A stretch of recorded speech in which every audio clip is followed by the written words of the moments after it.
The story of Samson, God's meat puppet, and secret serial killer. By far the most biblical character in the entire Bible is Samson. It's not because of his curly locks, and it's certainly not because he's pious or even respectful to God. It's because in a book written by a cosmic sadist, jam-packed full of psychopaths, murderous mystics, and blood-drenched zealots, Samson stands out as the lunatic. It will come as no surprise that this wandering wrecking ball is presented to children as a hero. But even the Bible gives Samson the side-eye. It describes him more as a superpowered meat puppet than a beloved son. And how Samson feels? We have no idea. Unlike other significant Bible characters, he only speaks to God twice. Once to sarcastically demand water, and then to beg for the power to kill 3,000 mostly innocent people. Told in the book of Judges, the story begins, as a lot of good Bible stories do, with an angel visiting some poor schlub and his nameless wife. On the nameless wife thing, fun fact, women make up about 4% of named characters in the Bible. 4%. That is 108 women. But of that 108, 6 of them are treacherous, 9 are prostitutes, and 14 are faceless, motivationless narrative props.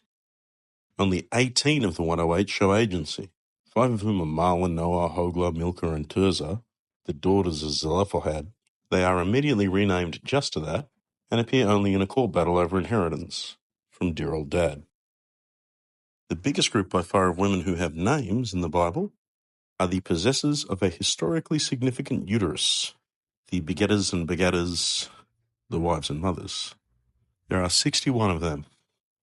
Samson's unnamed mother was the most unlikely possessor of a historically significant uterus, as the Bible emphatically insists she is barren, has a stricken womb, and bears not. But then lo, one day an angel comes to visit Samson's father, Manoah. Hey man, he says, you know that barren wife you've got? You mean the one who bears not? Manoah replies. That's her, says the angel. She can't have kids, Manoah says. Her womb's stricken. You know, her uterus is on the fritz. I know, man, says the angel, but don't worry. God's going to give you magic jizz so you can knock her up. You're going to have yourself a son. Manoah says okay, but he waits for the catch, because he's heard all about Old Testament God. He's going to be a Nazarite, the angel says. Okay. From the womb. Okay. The Lord will control him like a murderous sock puppet, killing thousands of innocent people. He might be a serial killer in his free time. Honestly, if I were you, I'd run for my life as soon as he can stand and take what's-her-name with you. What? Oh, fiddlesticks, look at the time. I've got to fly, says the angel, and flits away, leaving Manoah, an interchangeable female number 1092, with the promise of a Nazarite baby, made mostly of malevolent rage. If you don't know who the Nazarites are, they're the original biblical show-offs. Entry is as easy as taking a 3-point vow.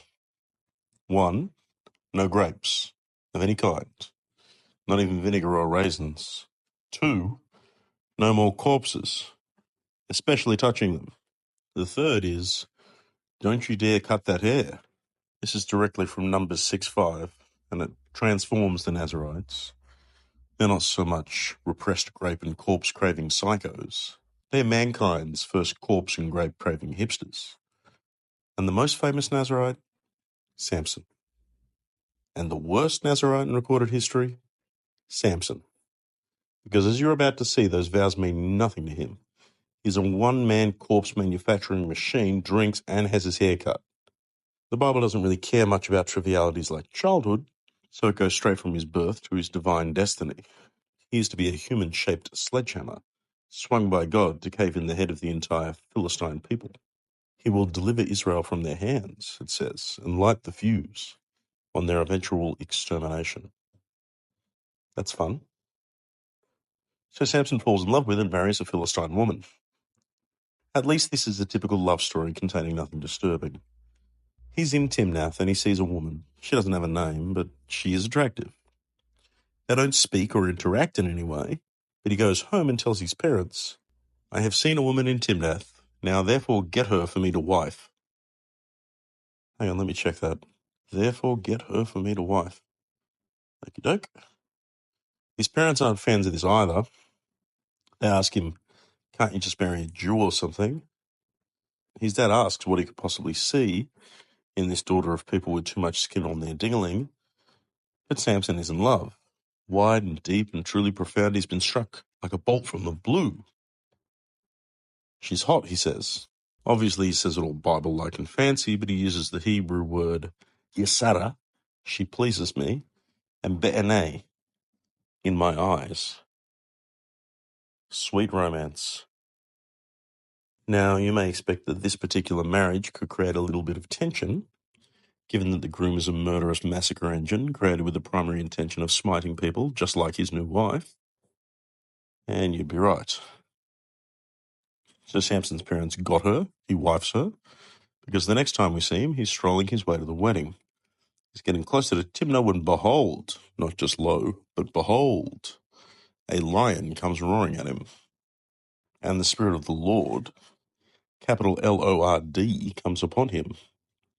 And he rent that motherfucker as if he would have rent a kid. Renting you should know about, because there's quite a lot of that coming up. It means tearing apart limb from bloodied limb. And this is the first hint of many from whoever wrote Judges that Samson is a fucking serial killer. The Bible wants us to know that Samson is very good at killing, probably the only thing he's good at, because as you will see, he can't tell a riddle for shit, and is crap at poems. But that makes sense. It's the reason God made him. But Samson always adds his own little twist. He slaughters in ways that are inefficiently gruesome. And frankly, he seems to really enjoy it.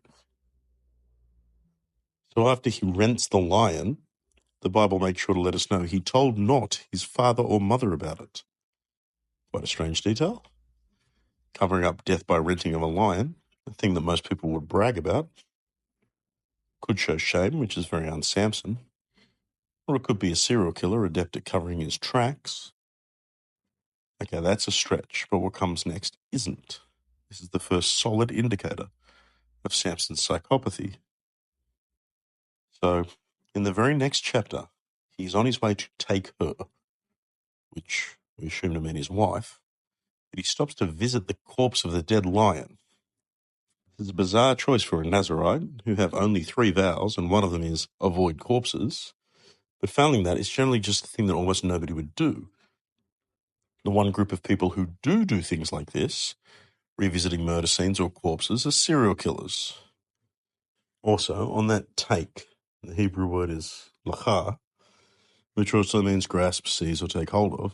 It's not clear whether it's a dead lion or his wife, because here is the other thing about Samson and violence. It seems to turn him on sexually. There are only 2 times in the entire Bible when he doesn't follow up a massacre with either attempting to or having actual sex. The first one is this lion, and the second time it's because he's dead. But this is all part of God's big setup because behold this time, just lo, there's a swarm of bees inside the lion's carcass. Samson, ever the pragmatist, takes it in his stride. Honey is what humans like to eat, he thinks, and starts stuffing down great heaping handfuls of it. At some point, he actually shows up to his own wedding, which does seem to go smoothly. The feast, though, not so much.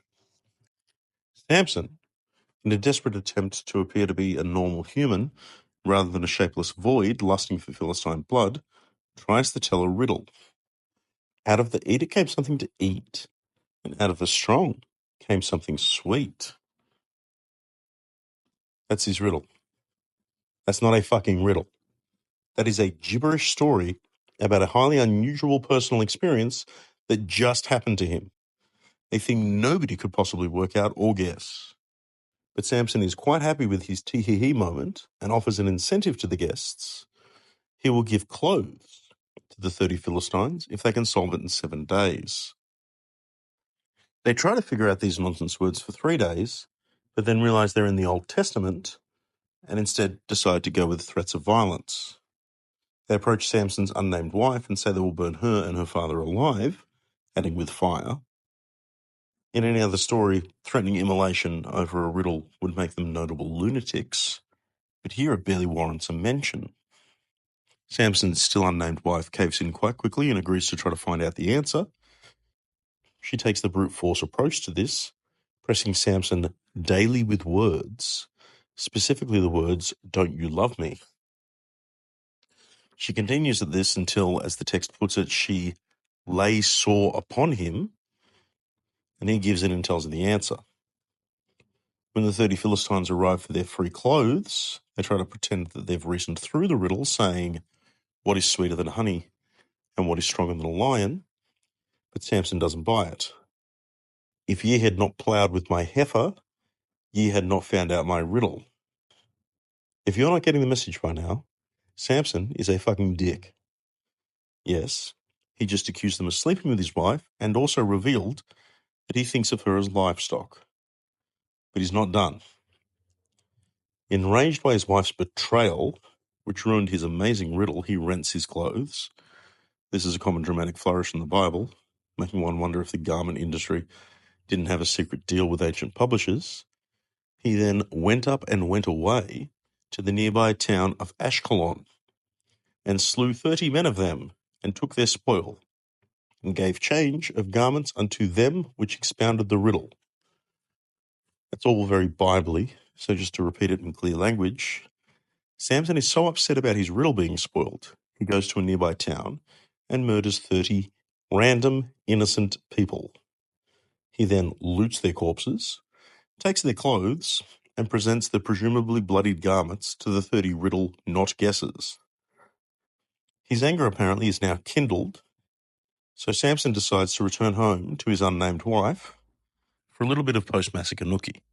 When he arrives, he tells her father, "Hello, new father, I will now go in unto, make the sex with my wife, your daughter." There's nothing like the murder of 30 people to get you in the mood. Her father, however, has wisely gotten his little girl as far away from this madman as he possibly can and tells Samson that he's very sorry, but "I thought that thou had utterly hated her. Therefore I gave her to thy companion." "But I want to go in unto her," Samson says. "Would you like to go in unto her younger sister instead?" her father offers. "Is she not fairer? Take her, I pray thee, instead of her." Yes, this is on the nose, but before you judge dear old dad here for less than quick thinking, remember that you've never been cornered by your new son-in-law who just murdered 30 random people over a riddle. But Samson easily sees through the lie. The part about "I gave her to thy companion" is a dead giveaway, because in the Bible, Samson is never mentioned as having a single friend or companion. He rarely talks to his parents or family, and is tied up and given to the Philistines by his own people. Serial killers do have trouble maintaining social bonds. So Samson muses to himself with the kind of logic that is usually reserved for domestic violence public service announcements. "Now shall I be more blameless than the Philistines, though I do them a displeasure."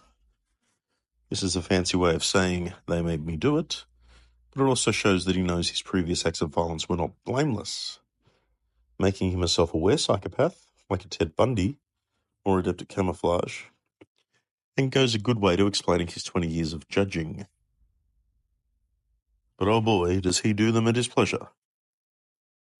Samson catches and ties 300 foxes together by their tails, sets them on fire, and unleashes them into the Philistine fields. This single act of ecological vandalism wipes out their entire crops, stocks, and silos, along with their long-term agricultural viability. The Philistines naturally wonder who hath done this, and when they find out it was Samson, they punish him by burning his father-in-law and former wife alive. Samson is quite upset by this. "No," he cries out, renting his clothes again. "That wife cow was so nice to look at and to do the sex after murder with." But of course he doesn't take things laying down. He confronts the men, tells them he's not pleased, will be avenged of you, and then promises afterwards he will cease. To be clear, he says all this to a group of men he is intending to kill, kind of like a cat playing with its food. The God-empowered lunatic then proceeds to smote them hip and thigh with great slaughter. A hip and thigh smiting is a Hebrew idiom for large-scale indiscriminate violence, basically a massacre. After this, he makes sex with the Philistine prostitute before withdrawing to a cave like a terrifying troll should. But the Philistines, seemingly intent on not existing anymore, invade Judea over this. They make a pretty reasonable demand. That fucking murdering psychopath in the cave, could you please hand him over to us rather than go to war? And the Judeans, who are presented as cowards but are clearly just sensible people, approach Samson with 3,000 men.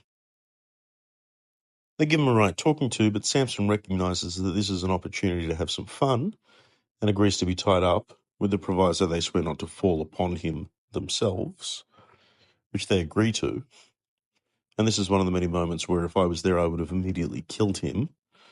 But knowing God, my sword would have turned into an uncircumcised penis, and Samson would have eaten my head. They then take the now tied up Samson down to Lehi.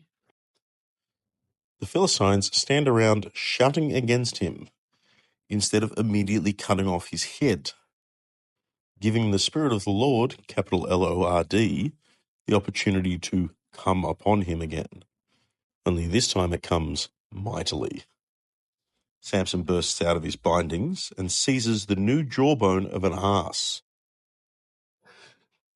Everybody assumes this means the cadaver of an ass. Nazarite vows be damned.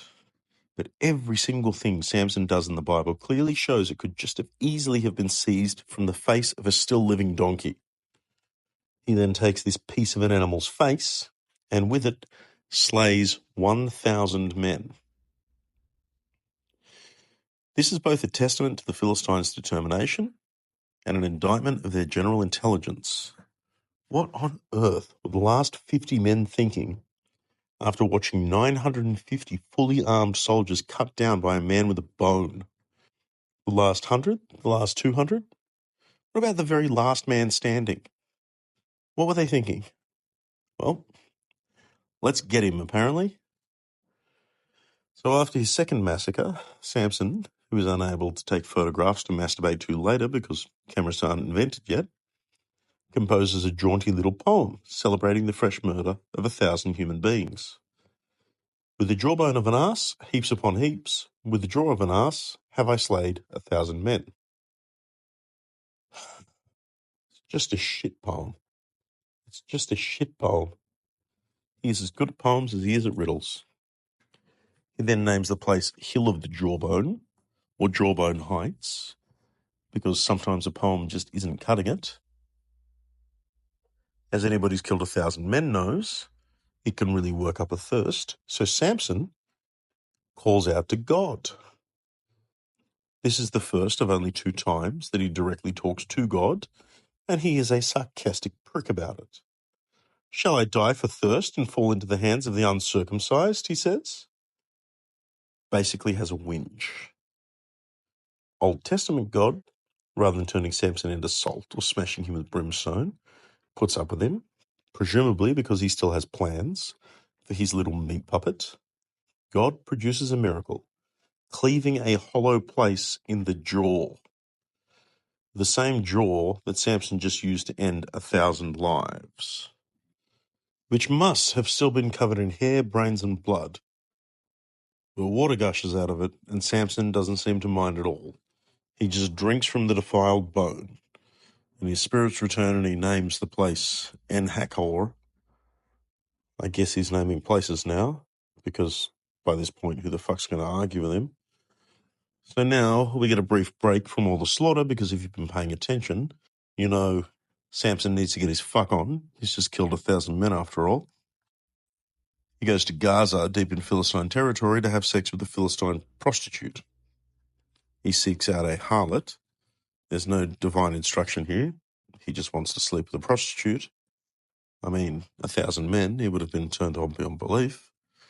The Philistines, with a perplexing lack of judgment, discover Samson's in their city and bolt the city gates, locking themselves inside with him. They set up an ambush. It's not specified how many men they have, but it damn well better be more than 1,000, and it might be a good idea to hide anything with a jawbone. Samson gets done kindling with the harlot by this point, decides to leave, but stumbles across the ambush. Rather than slipping away or killing the men, He instead tears the entire city gates off their hinges and carries them up a hill. This is another demonstration that he's doing all this because he enjoys it. And even if you love chocolate cake more than anybody else in the entire world, you don't want more of it right this moment if you eat 1,000 of them. Once he's done this, Samson travels to the valley of Sorek, presumably leaving behind a trail of bodies in his wake, meets a woman called Delilah, and falls in love. She is also a Philistine. The lords of the Philistines find out about this and approach her. They ask her to entice him. It's possible that in the Philistine language, entice means barrage with direct questions. They ask her to find out where his great strength comes from, so they may bind him to afflict him. They promise to give her 1,100 pieces of silver each, if she can do this. The Philistine lords are, obviously, BDSM enthusiasts, because once again, if it was me, I would have asked her to stab him in the face while he was asleep, or cut off his head, or open the door so some men can come in and cut off his head. But binding is apparently the way they want to go. And on the 1,100 pieces of silver apiece, this is a staggering amount of money. For perspective, Judas Iscariot got 30 pieces of silver for Jesus Christ himself, the Son of God.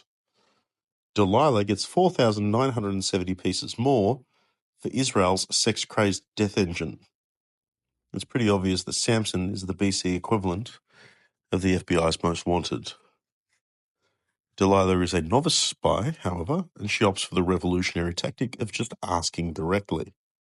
Tell me, wherewith thou mightest be bound to afflict thee, she says. It's very straightforward. Samson tells her that if he's bound with green withes, he'll be made weak.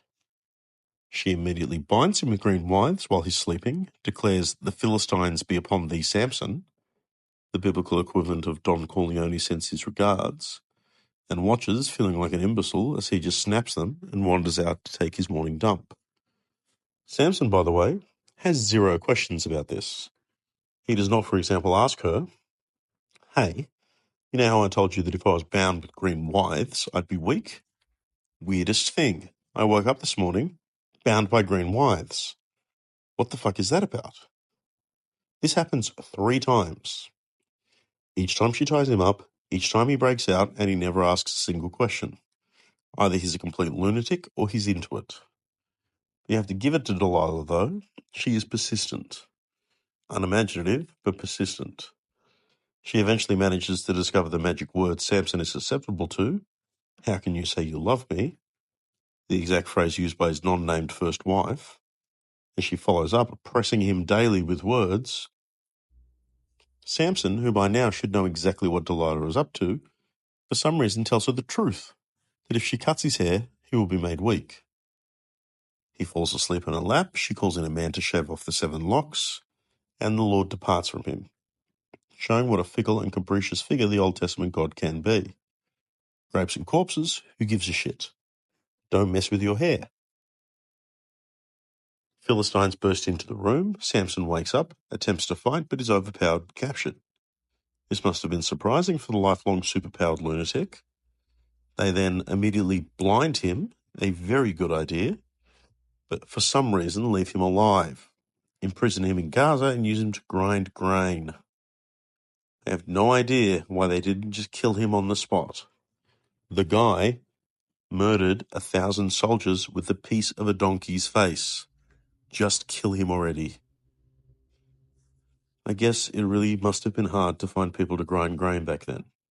Samson does grind quite a bit of grain, but bureaucracies being what they always have, nobody thinks to pass on the note about regular haircuts, and his hair grows back. The Philistines don't appear to notice, and Judges 16 ends with one of the Bible's only cliffhangers. Howbeit, the hair of his head began to grow back. Oh shit. We have a little time jump, and the Philistine lords are throwing a big party to honour their god. They decide to bring out Samson to take the piss out of him. Word gets around, and 3,000 people show up to mock him. I am pretty sure that if I'd heard enough about Samson to want to mock him, I would have also heard enough about Samson to say as far the fuck away from him as possible. He killed 1,000 armed soldiers with a piece of an animal's face. But this doesn't bother the Philistines, apparently, who, by the way, are no longer a people. Stupid bunch of assholes that they are, they decide to put him, the guy who tore a city's fortified gates off their hinges, directly smack bang between two structural pillars. And now we get the second time Samson talks to God asking, "Do you remember me?" Proving himself to be a selfish prick until the very end.